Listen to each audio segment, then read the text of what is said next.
The arrogance in Judge Harrison's voice was unmistakable as he dismissed the woman sitting quietly in the corner of his courtroom. She'd been there for months, fingers flying across her stenography machine, invisible to everyone who mattered. Just another court reporter beneath his notice, until the day she stood up and spoke 3 words that changed everything: Federal Bureau of Investigation. The blood drained from his face as she produced a badge that gleamed under the harsh courtroom lights. For 18 months, Agent Sarah Chen had documented every bribe, every fixed verdict, every corrupt deal made in the shadows of justice. And now, with the weight of evidence that could topple an entire judicial district, she was about to deliver the performance of her career. From which city in the world are you watching this video today? If you enjoyed this story of hidden truth and delayed justice, consider subscribing for more tales of those who serve justice from the shadows. Sarah Chen adjusted her position at the stenography machine, her fingers moving with practiced precision across the keys. The afternoon sun streamed through the tall windows of Courtroom 7B, casting long shadows across the polished wooden benches. To anyone watching, she appeared to be exactly what her cover suggested: another court reporter, quietly documenting proceedings with professional invisibility. Judge Marcus Harrison towered from his bench, his black robes billowing as he gestured dismissively at the defense attorney. His silver hair was perfectly styled, his manner commanding, exuding the kind of authority that came from 23 years on the bench. Everything about him spoke to power, prestige, and unquestioned respect. "Counsel," Harrison said, his voice carrying that particular tone judges used when their patience was wearing thin, "your client's sob story about financial hardship is irrelevant to the charges of embezzlement. The evidence is clear, the amount substantial. I see no reason to delay sentencing." Defense attorney Michael Torres shifted uncomfortably, glancing at his client, a middle-aged woman who clutched a tissue in trembling hands. "Your Honor, Mrs. Patterson has 3 children to support. She's the sole breadwinner since her husband's accident. Perhaps we could consider—" "Consider what?" Harrison interrupted, his tone growing sharper. "The law doesn't make exceptions for sob stories, Mr. Torres.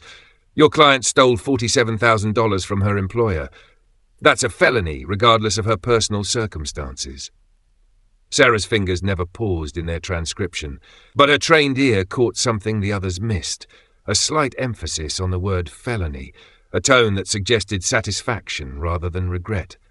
It was a small detail, but in her line of work, small details often revealed the biggest truths. Harrison continued, "I sentenced Mrs. Patterson to 18 months in state prison, followed by 2 years of probation and full restitution." He brought his gavel down with finality. Court is adjourned. As the courtroom began to empty, Sarah noticed the subtle exchange that had become routine over the past 6 months. Harrison's clerk, Janet Morrison, approached the bench with a manila envelope, which disappeared quickly into Harrison's briefcase. The defense attorney lingered near the prosecution table, his conversation with District Attorney Rebecca Walsh lasting exactly 37 seconds. Sarah had timed it, as she timed everything. Mrs. Patterson was led away in handcuffs, her quiet sobs echoing in the now nearly empty courtroom. Only Sarah remained at her station, still transcribing, still invisible. Judge Harrison noticed her as he prepared to leave. "Miss Chen," he called, his voice carrying a note of irritation. "How long does it take to pack up that machine?" Sarah looked up, adjusting her glasses with a practiced gesture of submissiveness. "Sorry, Your Honor. Just finishing the transcript. Won't be much longer." "Well, hurry up," Harrison said dismissively. "I have important matters to attend to. Unlike some people, I don't have all day to sit around typing." The insult was casual, thoughtless, delivered with the kind of entitlement that came from years of unquestioned authority. Sarah absorbed it with the same practiced invisibility she'd maintained for 18 months, nodding apologetically as Harrison strode from the courtroom. Once alone, Sarah allowed herself a small smile. If Harrison only knew what she was really typing, he might have chosen his words more carefully. But that was the beauty of deep cover. People revealed their true selves when they thought no one important was watching. The Federal Bureau of Investigation had suspected corruption in the judicial district for nearly 3 years. Anonymous tips had suggested that certain judges were influencing verdicts in exchange for political and financial favours. But corruption among federal judges was notoriously difficult to prove, requiring evidence that could withstand the highest levels of scrutiny. Sarah Chen had volunteered for one of the Bureau's most challenging undercover assignments, infiltrating the court system as a stenographer. With her background in both law enforcement and legal stenography, she was uniquely qualified to blend in while gathering evidence that traditional surveillance methods couldn't obtain. The assignment had required her to completely reconstruct her identity. Sarah Chen, FBI special agent, had become Sarah Chen, court reporter, complete with fabricated employment history, references, and even a carefully crafted personal life that would pass any background check. She'd spent 6 months in advanced stenography training to ensure her cover was bulletproof. For 18 months, she'd sat in that corner of Courtroom 7B, documenting not just official proceedings, but the subtle signs of corruption that occurred in plain sight. The brief conversations between prosecution and defense that sounded like negotiation rather than advocacy. The pattern of sentencing that seemed to correlate with political connections rather than legal precedent. The mysterious envelopes and coded conversations that painted a picture of systematic corruption. Judge Harrison had been her primary target from the beginning. Intelligence suggested he was at the center of a network that included prosecutors, defense attorneys, and even law enforcement officials. But proving it required patience, precision, and above all, invisibility. That evening, Sarah sat in her modest apartment, reviewing the day's recordings. Every piece of equipment in her stenography machine had been modified by the FBI's technical division to capture not just official testimony, but ambient conversations and exchanges that occurred throughout the courtroom. The machine was a sophisticated surveillance device disguised as standard court reporting equipment. She played back the audio from Mrs. Patterson's sentencing, focusing on the conversation between Defense Attorney Torres and District Attorney Walsh. Enhanced audio revealed words that hadn't been audible in real time. 47,000, Torres had said, his voice barely above a whisper. The agreed amount? Plus 15%, Walsh had replied. Standard processing fee. Sarah made detailed notes, adding this exchange to the extensive evidence file she'd been building. Mrs. Patterson, it seemed, wasn't just a victim of her own poor choices. She was a victim of a system that had predetermined her fate before she'd even entered the courtroom.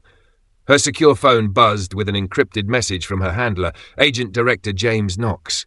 Status report. HQ growing impatient. Sarah typed back. Close to breakthrough. Target increasing carelessness. Estimate 2 more weeks. She had no way of knowing that she wouldn't need 2 more weeks. The breakthrough was coming much sooner than anyone anticipated. The next morning brought news that would accelerate everything. Janet Morrison, Judge Harrison's clerk, was found dead in her apartment, an apparent suicide. The official report mentioned depression and financial difficulties, but Sarah's trained instincts suggested something else entirely. Morrison had been the conduit for most of the corrupt exchanges Sarah had documented.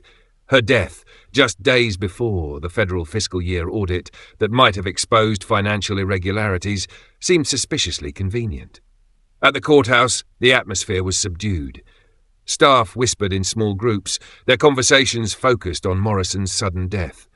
Judge Harrison appeared shaken, his usual commanding presence diminished by what appeared to be genuine grief, or perhaps something else.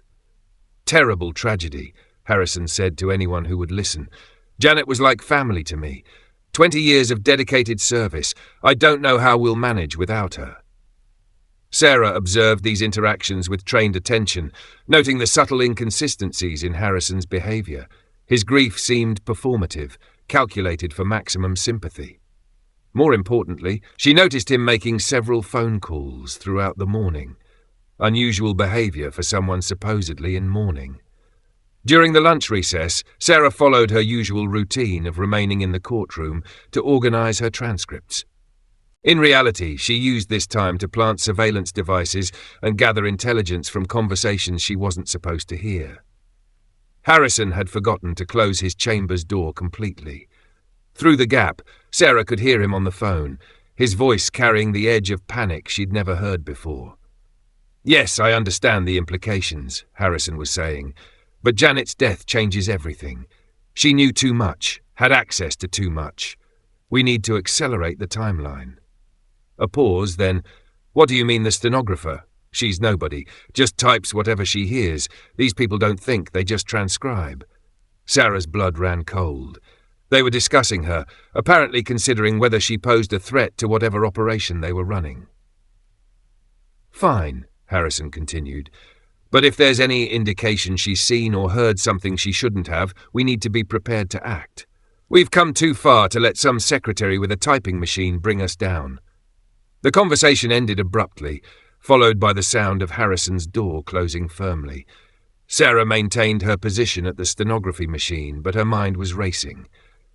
Whatever they were planning, her cover might be compromised. She needed to accelerate her own timeline.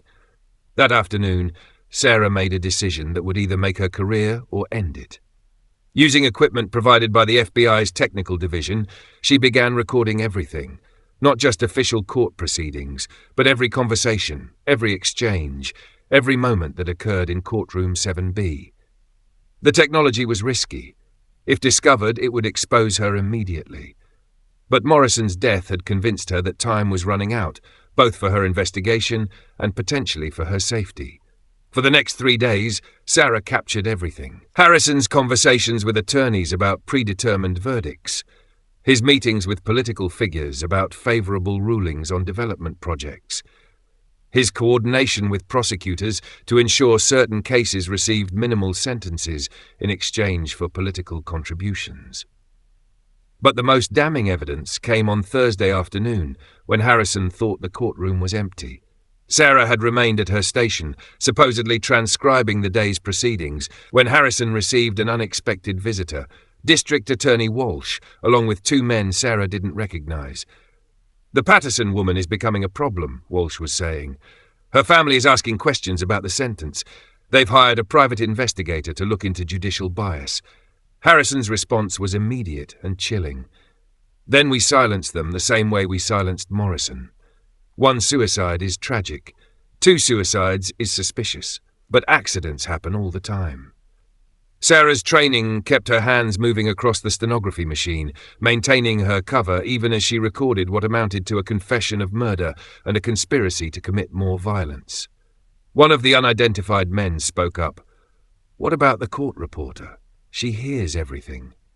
Harrison glanced in Sarah's direction, his expression dismissive. "Miss Chen, she's been here over a year.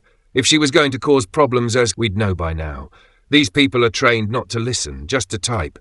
She's like a piece of furniture." "Still," the man insisted, "it would be safer to replace her. There are ways to arrange transfers." "Fine," Harrison said impatiently, "but first we deal with the Patterson family. Then we can worry about replacing the stenographer." The meeting lasted another 10 minutes, during which Sarah documented plans to eliminate witnesses, manipulate evidence, and continue operating their corruption network. When they finally left, she remained at her station for another 30 minutes, ensuring they were truly gone before allowing herself to process what she'd just witnessed. That evening, Sarah contacted Director Knox through secure channels. "Need immediate extraction," she reported. "Target planning to eliminate witnesses, including potentially compromising my position." Knox's response was swift. "Negative on extraction. Too close to breakthrough. Continue surveillance." Sarah stared at the message, understanding what it meant. The Bureau was willing to risk her safety to complete the investigation. She was on her own, at least until she gathered enough evidence to justify the risks they were all taking. The next morning brought unexpected news. Mrs. Patterson had been found dead in her cell, an apparent suicide. The official report cited depression over her sentence and separation from her children. But Sarah knew better. Harrison's network had silenced another potential witness. At the courthouse, the mood was somber. 2 deaths in a week had shaken the staff, though most accepted the official explanations without question. Only Sarah understood the true connection between Morrison's and Patterson's deaths. Judge Harrison seemed relieved, his demeanor returning to its usual commanding presence. During the morning session, he made a point of praising the late Janet Morrison's service and expressing sympathy for Mrs. Patterson's family. "Tragedy has touched our courthouse family this week," he said solemnly, "but we must continue our sacred duty to serve justice, honouring the memory of those we've lost." The hypocrisy was staggering, but Harrison delivered it with the practiced sincerity of someone accustomed to public speaking. Sarah transcribed every word, knowing that context would eventually reveal the true meaning behind his carefully chosen phrases. During the lunch recess, Sarah made her most dangerous decision yet. Using master keys she'd obtained through careful cultivation of courthouse maintenance staff, she entered Harrison's private chambers. She had perhaps 20 minutes before court resumed, enough time to plant surveillance devices and photograph documents if she was fast and careful. Harrison's office was a monument to ego and authority. Awards and commendations covered one wall, while another displayed photographs of him with prominent political figures. His desk was ornate mahogany, its surface clear except for a leather portfolio and an expensive fountain pen. Sarah worked quickly, photographing documents in Harrison's filing cabinets and installing micro-surveillance devices in locations where they wouldn't be discovered during routine cleaning. She found evidence of financial transactions that correlated with specific court cases, documented communications with political figures about favourable rulings, and most damning of all, a ledger recording payments to various officials for services rendered. As she prepared to leave, Sarah heard voices in the hallway outside Harrison's chambers. Panic flashed through her, but her training took over. She quickly returned everything to its original position and moved toward the door, listening carefully to identify the speakers. Harrison's voice. "I want her gone by the end of the week. Transfer, resignation, whatever it takes. She's been here too long, seen too much." Another voice she recognized as Court Administrator Franklin, but she hasn't done anything wrong. Her work is impeccable, never missed a day. "On what grounds do we remove her?" "Find grounds," Harrison said coldly. "Budget cuts, reorganization, incompetence. I don't care what you call it. I want her out." Sarah realized they were discussing her. Her worst fears were being confirmed. They suspected she might pose a threat.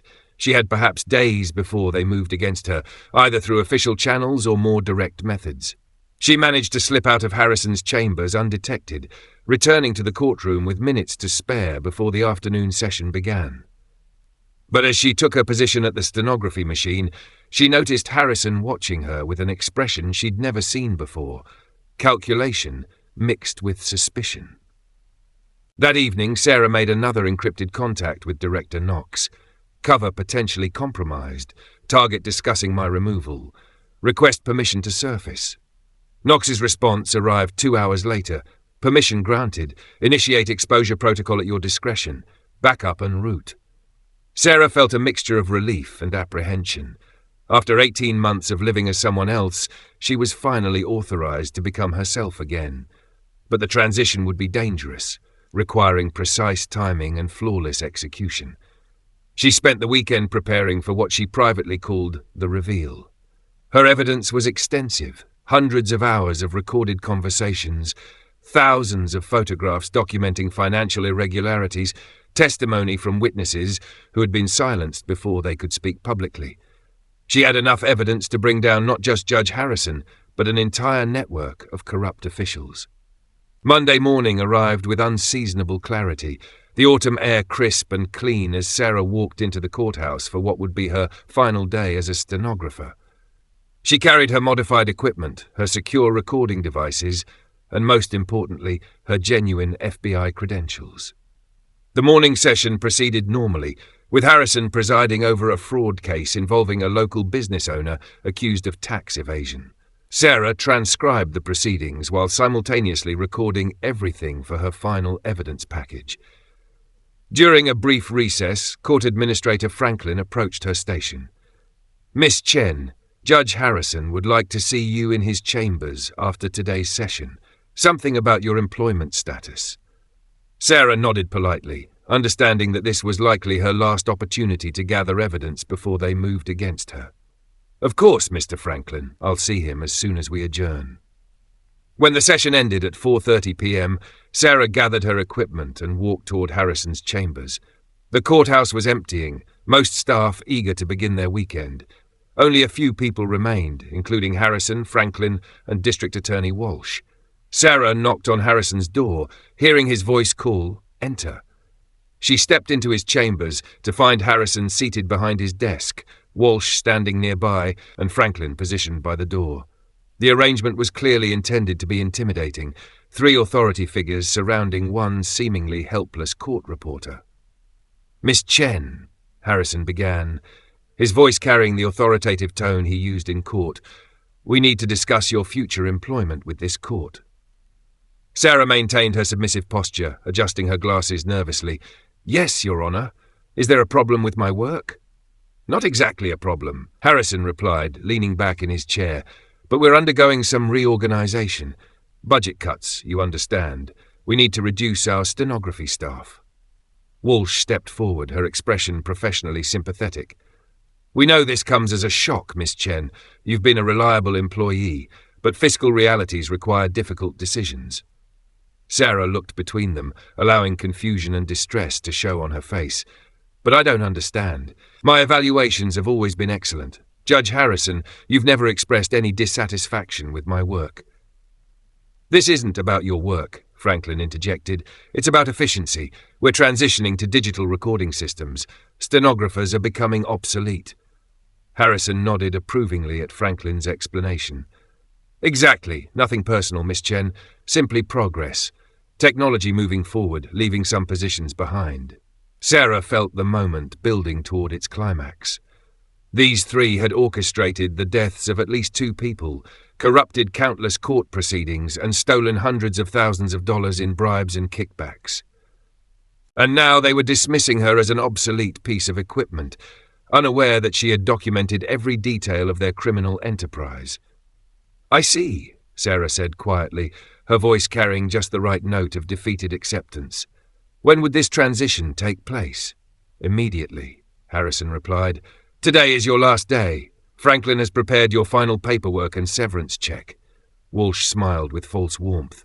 "We're sure someone with your skills will find new opportunities quickly, perhaps in the private sector." Sarah nodded, reaching into her briefcase as if to retrieve her personal items. Instead, her hand closed around the leather credential case she'd carried for 18 months but never opened in their presence.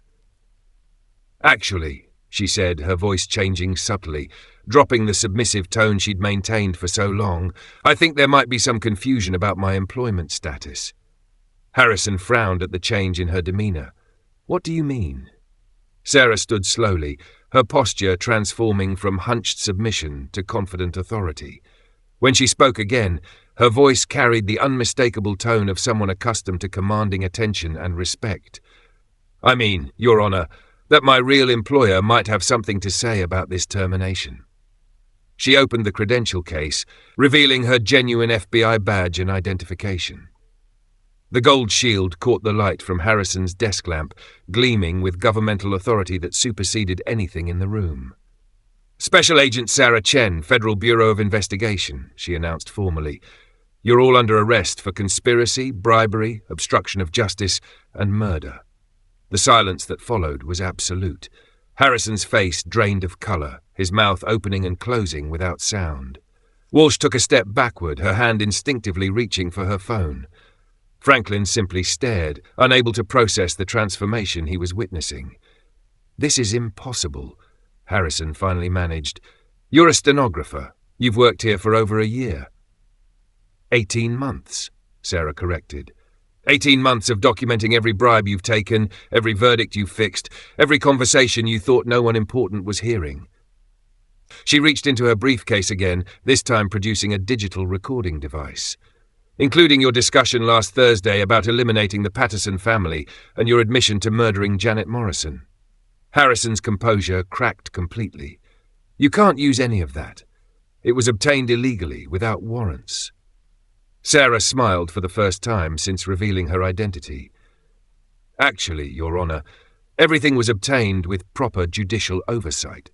Federal judges signed the surveillance warrant 16 months ago, based on evidence of corruption in this district. Every recording, every photograph, every document I've gathered is admissible in federal court." Walsh found her voice.